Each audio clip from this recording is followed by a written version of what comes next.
بسم اللہ الرحمن الرحیم انا للہ و انا الیہ راجعون انا للہ و انا الیہ راجعون انا للہ و انا الیہ راجعون۔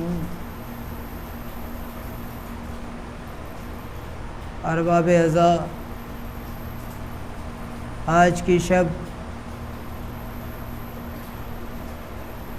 بہت سنگین رات ہے۔ آج کی رات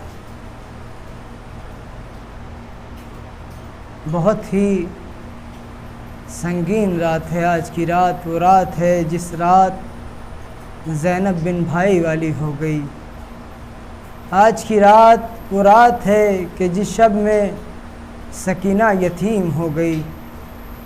آج کی شب وہ شب ہے کہ جس شب میں زینب بغیر عباس کے رہ گئی۔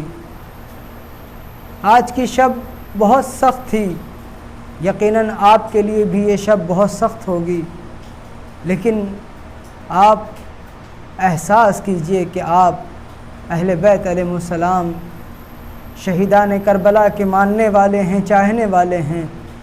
جب آپ کے دلوں میں اتنا ملال ہے، جب آپ کو اتنا غم ہے، تو آپ احساس کیجئے کہ جس بہن نے 70 گز کے فاصلے سے اپنے بھیا حسین کو ذبح ہوتے ہوئے دیکھا، آخر اسے کتنا ملال ہوگا، آخر اس کے غم کا کیا عالم ہوگا۔ آپ احساس کریں کہ آج کی شب زینب پر کتنی سخت ہے۔ ابھی تک ہر شب زینب بڑے اطمینان سے رہتی تھی کہ میرے پاس میرا بھیا عباس موجود ہے، میرے پاس میرا بھیا حسین موجود ہے، اکبر موجود ہیں، میرے پاس اور محمد موجود ہیں، قاسم موجود ہیں، مسلم ابن اوسجہ ہیں، سبھی موجود ہیں۔ لیکن آج کی شب وہ شب ہے کہ جب زینب یک و تنہا ہے، تمام بیویوں کو سہارا دے رہی ہے۔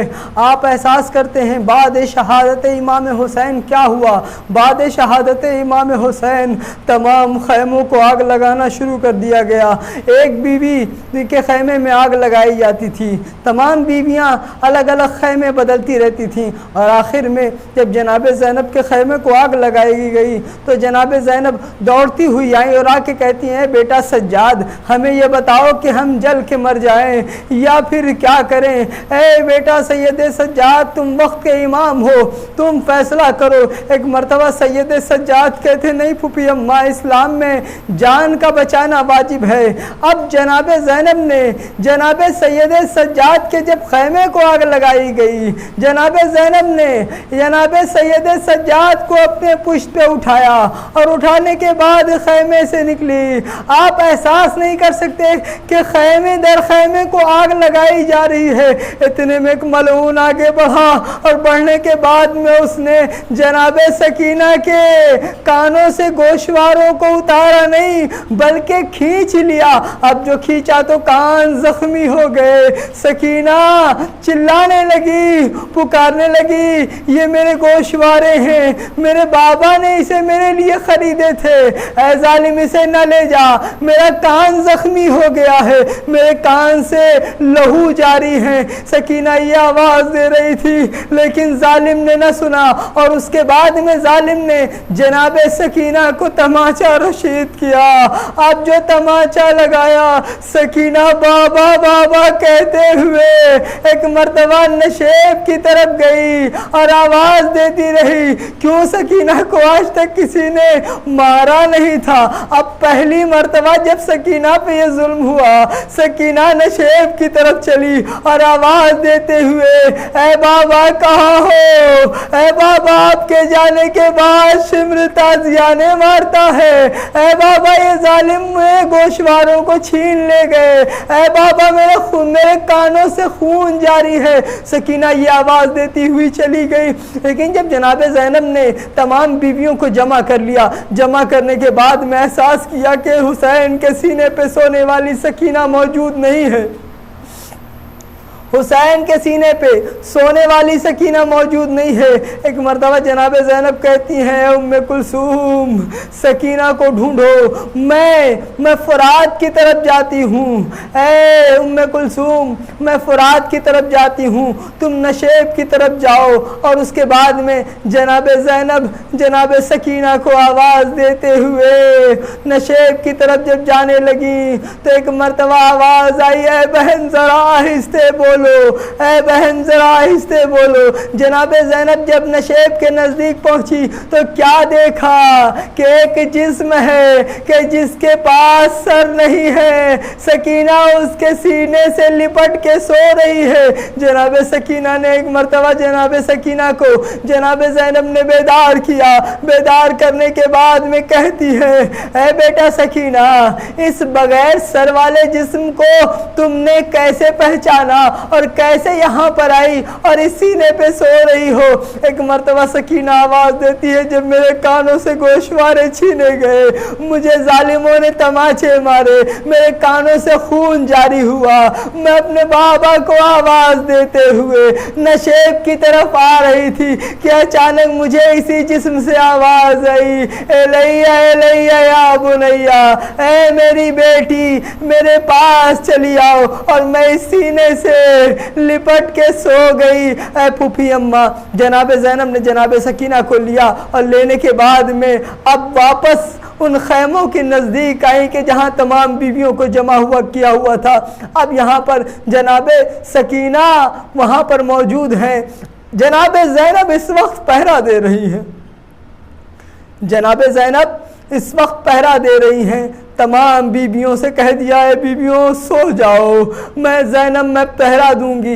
جناب زینب پہرا دے رہی ہیں کہ اچانک میں جناب زینب نے دیکھا کہ کوئی دور سے گھوڑے سوار چلا آ رہا ہے۔ جناب زینب نے جب دیکھا کہ کوئی گھوڑے سوار چلا آ رہا ہے، جناب زینب نزدیک گئیں اور جانے کے بعد میں آواز دیتی ہے، گھوڑے سوار پلٹ جا، جو کچھ ہمارے پاس تھا تم نے لوٹ لیا، تم نے سب غارت کر دیا، حتیٰ کہ ہمارے پاس خیمے تک موجود نہیں ہے، اور اگر تجھے کچھ لوٹنا ہے تو کل صبح آ جانا، ہمارے بچے سو رہے ہیں، سب بڑے غم زدہ ہیں، لیکن وہ گھوڑے سوار ہے کہ چلا آ رہا ہے۔ ایک مرتبہ جناب زینب بار بار یہ آواز دیتی ہیں، لیکن وہ گھوڑے سوار رکتا نہیں ہے۔ وہ گھوڑے سوار جب نزدیک آ گیا، جب بالکل نزدیک آ گیا تو جناب زینب نے اس کے لجام فرس پہ ہاتھ ڈال دیا اور کہا کہ تو سمجھتا نہیں ہے، میں تجھے بار بار کہہ رہی ہوں کہ کل صبح چلے آنا، میرے بچے سو گئے ہیں۔